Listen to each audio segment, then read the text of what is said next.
దేశంలో తలసరి ఆదాయం చూస్తే 1,72,000. ఆంధ్రప్రదేశ్ లో తలసరి ఆదాయం 2,20,000. అది కూడా తక్కువే. తెలంగాణలో మీరు చూస్తే 3,20,000 ఉంది. అక్కడ మనం చేసిన అభివృద్ధికి ముందు పోయే పరిస్థితికి వచ్చారు. కానీ గిరిజన ప్రాంతంలో ఆదివాసులకి 1,25,000. అంటే మైదానంలో ఉండే వాళ్ళకంటే ఇతరుల కంటే మీ ఆదాయం ₹1,00,000 తక్కువ ఉంది, సగమే ఉంది.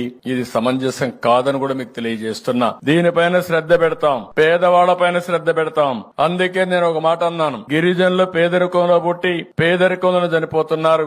ఆర్టిఫిషియల్ ఇంటెలిజెన్స్ గురించి మాట్లాడుతున్నాం, ఇంకా డోలీ మూతలు కనపడుస్తున్నాయి. ఇది చాలా దురదృష్టకరం. ఇవన్నీ కూడా మనం రూపుమాపుకోవాల్సిన అవసరం ఉందని చెప్పి కూడా నేను మీకు తెలియజేస్తున్నా. అందుకే నేను ఒక మాట అన్నాను, జీరో పావర్టీ అంటే పేదరికం లేని సమాజాన్ని నిర్మాణం చేసుకోవాలి. ఏ పని చేసినా పేదల దృష్టిలో పెట్టుకొని చేయాలి. అలాంటి